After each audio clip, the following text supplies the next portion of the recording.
Hey, welcome back to the channel. This episode, it's part of Bike Week. Along with the other toys, I play around with dirt bikes, stuff like that. As you saw, if you've been watching some of the other ones, we've got some other bike toys.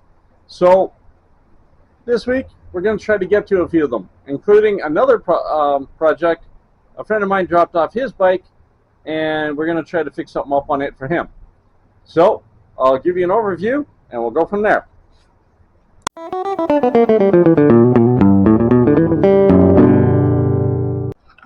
So, right here, this is Gary's bike.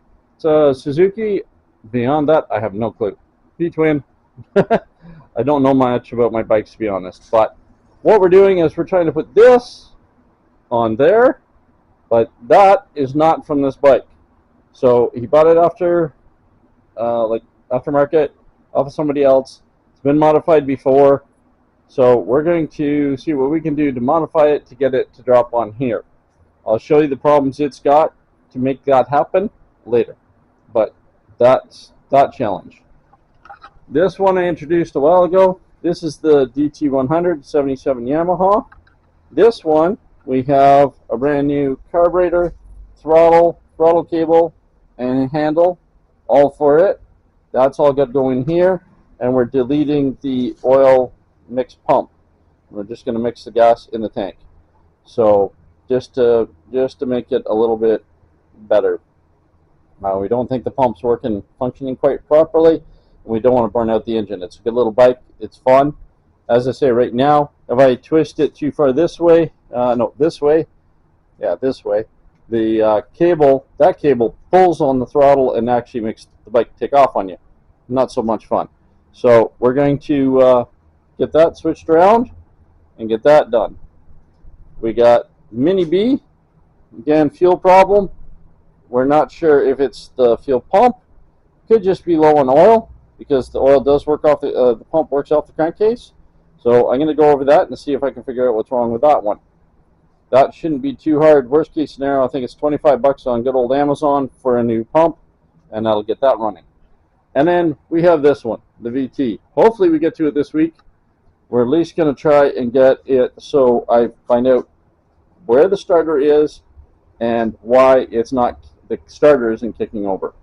Apparently the bike was running, stopped running because of fuel problem, and then it just hasn't been played with since. So now when I hit it with the try to kick it over, it just dulls my lights, nothing happens. So we're going to go through this, try to figure out where everything is and how to get at it, and hopefully we'll get this one at least turning over. This one definitely is a will it run project, so we got to see what happens with this one. But that's not all that's happening this week in the shop. This week's a busy one. On top of that, we've also got a new rad for Moose. We also have another one that's going to be a drop of a whole video on its own. We're doing a crankshaft sensor for Rena, a friend of mine. It's on a 97 Jeep Cherokee. So that one will actually be a separate video. That's happening this week as well.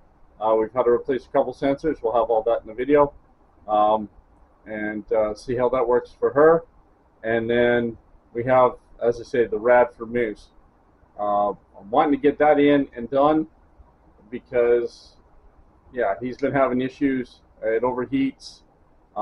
Might be a vapor lock in it, but it's an old rad.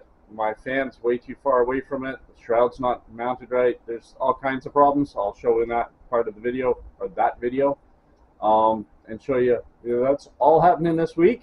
So it's going to be busy time in the shop, along with the fact that to afford all this junk, I end up working 2 jobs. So it's going to be a long week. But if we're good, everything gets done, we should even be out wheeling with Moose this weekend. So my fingers are crossed. Let's hope it goes well. Let's get at it. Okay, so we've got this, and these are supposed to sit kind of in front like this and down over the headlight. Only problem is this is too long, so the headlight tucks inside it. So what we need to do is we're going to bring this back some.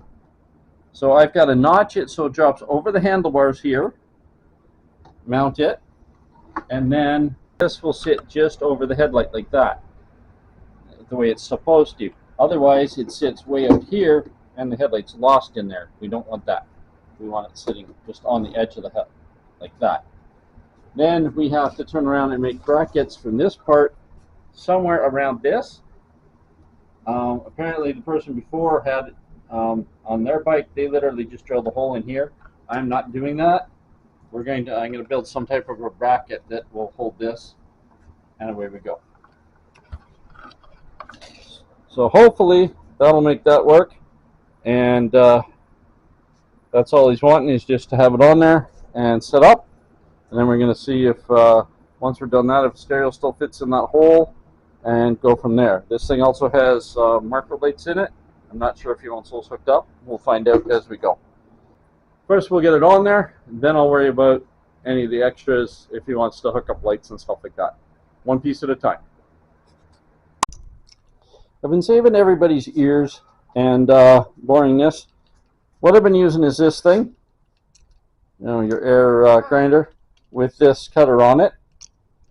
And what we've done is we've rounded off inside there. So it sits down on nicer, and I've just got to go a little deeper. I want it to sit just a little bit further down so I can put a bolt through there. Probably going to use like a U-bolt through into here. And we're going to, we're not going with a full radio in here.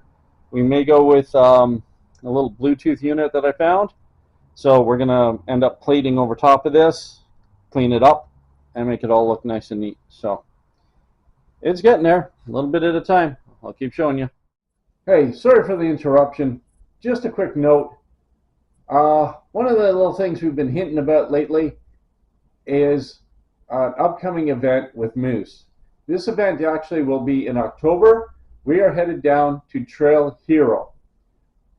After the event, we're going to be down there for about another half a week, and we're going to be getting together with some big name YouTubers down there. Not dropping names yet, but we've already made some arrangements. I'm still working on some others. I want to get together with some of the Facebook followers that follow our channel and have a great time down there. Get you guys some beautiful footage of some amazing area. I'm really looking forward to it. I haven't been wheeling down there myself. We are taking Moose down there. That's why all the preparation. Only thing is, I might need some help. So we've set up a GoFundMe for the Trail Hero for Moose, so that I can get the repairs needed so that Moose can handle wheeling down there, and then I can get down there and back without getting stranded. So I'd much appreciate if you can throw anything that way. We would love it, and help us get down there and get you guys some amazing footage. We've got a drone or two that are going down with us. We've got cameras. We've got a couple people. And we're planning to get down there, and like I say, we've got some big name people that are already said, hey, yeah, we'll get together with you and go wheeling.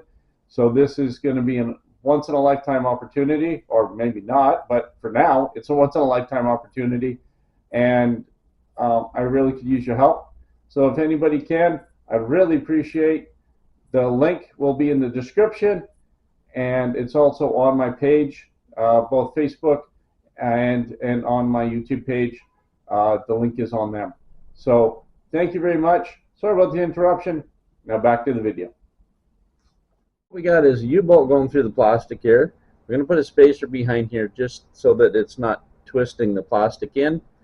Because you know, you're going to get your shakes and rattles. I don't want that deciding to give up at some point. This isn't the main thing that's going to hold the cowl up. At the moment it is, but it's basically just the support for it to keep it in line. The actual mounts are supposed to be off and down here, and trying to find somewhere to mount them to. I don't want to make holes in the bike or anything else. I finally found a place to mount this fairing. We've got a factory threaded hole up in the cross member up here. So I'm going to come out of that go around the front of the forks, and then we come down and into this area that you can see already had the holes in it. So that's the plan of attack. Fabricating the piece to do that is going to be the fun part. So, because I've got to come out of here, across where my finger is, drive across here, and then down this plate here. So I don't want to do it in the thin, wobbly metal. I want it to actually kind of hold this up and support it. So now to figure out how to fabricate that and get that done. I've already found the right thread. This bolt in the bag here actually has the right thread for this. It's the wrong size, lengthwise, but it's the right thread. So now I know what I got to go get to be able to bolt in, and we should be good to go. So I'm going to try to make up this bracket, and then we'll see how it goes from there. Alright, so here's our basic concept. I've gone with a 1-inch angle iron. So we've got our main piece at the top, which will have the hole in it. This piece here comes out so that this will fold in, making a 90 going towards the flare. So this is your mount to the shock mount. This part will head out to the flare. Then this piece comes out and this will fold down, giving us the piece to actually mount on the flare. So we're going to knock out this piece and this piece, then fold it in so that this tucks in and can be welded all in nice and tight. Same with this one. That way there's no movement or wobble. It'll be nice and firm and keep that cowl from going anywhere. So there we have it, our 2 holes. I'll grind them, get a little neater looking. But then now we can start doing our bends in the right spots.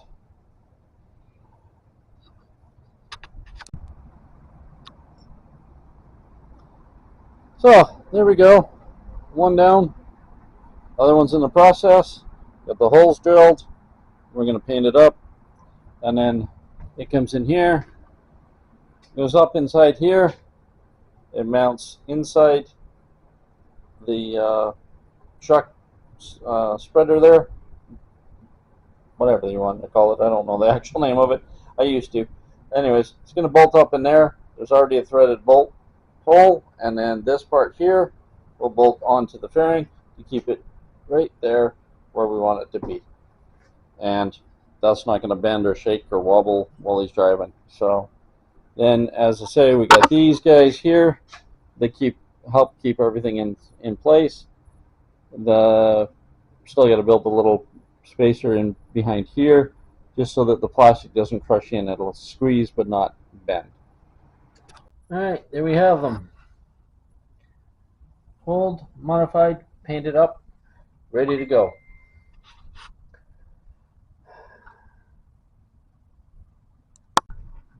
Next chore is going to be the spacers for the bolts. I'm just going to use this, courtesy of Mike. I think it's a chunk of one of his body mounts. So we're going to cut a couple little chunks out of that will work, and make up the space we want so that the cowl can't rattle and we're not twisting the plastic. We're getting there. As you see, the brackets are done. Now I'm out to get some bolts so we can bolt it all together and get it all nice and snug. I also already cut the rubber for the behind the U-bolt. And you can tell, yeah, that stuff is unreal when you use a zip cut on it. Turns into, I don't know, I'm not sure what, it won't come off. Anyway, we got that done.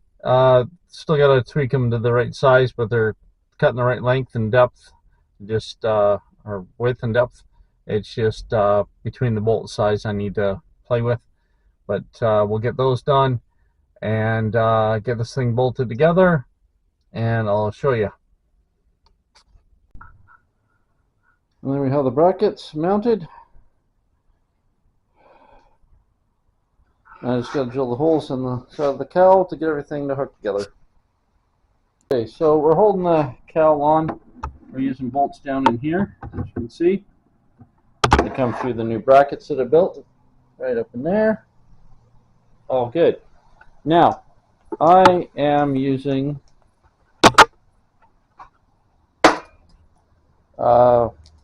regular bolts, but I'm using the nylon locked nuts just because I don't want to try putting a lock washer in there and that. Just going with the nylon one. I've used them before. I find them really good. Personally, a favorite of mine. So that's what's on the inside so that they won't, you know, shake and wiggle and fall out. This should help keep everything nice and good. Well, there we go. It is now installed. It's not moving, not shaking. I moved the whole bike. All the way around. We got our spacers in behind here so that it doesn't cave it in. It's not twisting the plastics.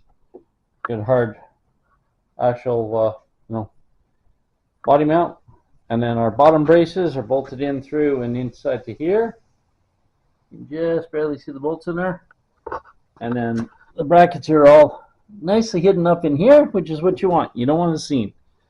They're all into holes. We didn't have to drill any holes into the bike or mess with the bike in any way. Now, this is headed back with its owner, Gary, but it will be back later on. There are actually built-in turn signals here, so we're going to be wiring those into the wiring system so that these blink as well. And then it has speakers, working speakers. It's got some holes, as you can see.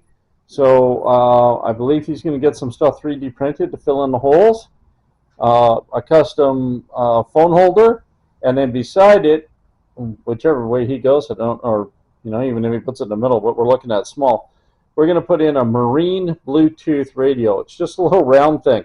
I can't believe it actually does anything, but they're like this big around, only about that deep, and it'll just boop in there, wires up to everything, and you can Bluetooth your phone to it, and it'll run the speakers and run everything he needs while he's driving. So, kind of cool. That'll be another day, but for now, this one is done. Now we get to play with the other projects here. One of the other bikes. Haven't figured out which one's next.